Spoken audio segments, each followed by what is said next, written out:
Patty Olinger joins us right now, Executive Director of the Global Biorisk Advisory Council, kind enough to carve out some time as we talk vaccine. We're starting to see these numbers. We're hearing about a report from the Mayo Clinic about the effectiveness of the Pfizer vaccine when it comes to this Delta variant. We hear about vaccinated people who can still transmit the virus. Hal and I both have friends who are tested positive now who have gotten the vaccine. Give me some sense, Patty, of what's going on, and are we still labeling these vaccines as effective? Yes, I mean, they are effective from a standpoint of we know that if you're vaccinated and you become infected, which is not an uncommon thing with vaccines, that you are protected from serious illness and or death. And so we know that you have a layer of protection that is not anything to sneeze at. Let me put it that way, and no pun intended. And we need to be aware of that and just embrace that from that standpoint. So are we, I don't mean to interrupt, but Patty, are we willing to say that if you've been vaccinated, you will not die from COVID-19? No, so when you start talking to medical aspects of things, if you have underlying medical conditions, and this is even more important, the healthiness of you, then it calls into play. So anytime you were potentially get sick, and let's say you have, you're immunocompromised, you have to be careful. And, something else may go wrong because your body just can't keep up with it. So to be able to say that definitively, I don't think there's a scientist or medical professional out there that would say that. What's strange is that people get afraid of the vaccine, and I'm pro-vaccine, by the way, so everybody will know. But people will go into grocery stores or drugstores and buy over-the-counter supplements by the hundreds and thousands and never worry about side effects or anything like that. What is it going to take to sell the vaccine? It's a really good question. I think that what we're finding is that, when you talk to physicians who are in COVID units right now, the predominant group that are coming in are unvaccinated.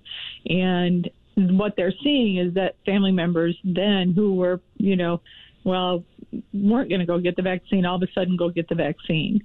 And as we see more and more people, those groups of individuals who are unvaccinated becoming then infected and having serious illness still, I think you'll see more. The other thing is that, and this gets into a legal thing, and I don't know where we're going to see it, but we're going to see more and more requirements state by state saying, if you want to come to this event, work, that you have to show, proof of vaccination. Show your papers, right? Yeah.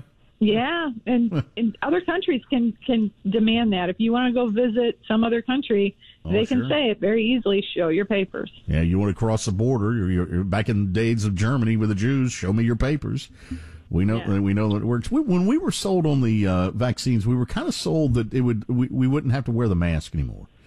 Now we're being told that even if you are vaccinated, you can transmit the disease. Yes. So even if you've been vaccinated, is a recommendation that you still wear the mask? So, this is a tough one because, you're right. Everybody hates wearing the mask. Yes. Let's just be honest. Hal doesn't mind it. I hate it. I don't like it. Yeah. No, nobody does. But it's a layer. And what I've been trying to explain to people, it's not one or the other. And we're at this, I will call it tipping point right now. We'll use the term tipping point. We're at a tipping point that we're getting people vaccinated. We're recognizing and we're learning that even if you're vaccinated, you still can become infected and transmit or become infected. Let's face it, both ways. And so the mask still is a layer of protection. And for both, you potentially giving it to somebody or you becoming infected. And we're still at that tipping point. We're only at 50%, in the United States overall, let's say, vaccination rates. And it's going up, but we're still there. So if you're in let's say 1,000-person conference, say, and 50% are vaccinated, 50% are not, that's half of them. And part of the vaccinated folks, for whatever reason, biologically, just won't produce antibodies. And it's a very small percent, but even if it's, say, 10%, let's say that's another 50. That means that most of the folks there are unvaccinated or unprotected, and we're at that point where we need to start getting to a higher level of protection to be able to say, let's get rid of these masks. And so we're working on it. But we're not there yet. So what I'm hearing you say, Patty, Patty, vaccinated or not, wear a mask, huh? Yeah, especially in those situations where there's a lot of people around. How many of us go to an elevator and go, there's a lot of people on that elevator. I think I'll wait for the next one. Yeah. All right. Thank you very much. Executive Director of the Global Biorisk Advisory Council, Patty Olinger, joining us.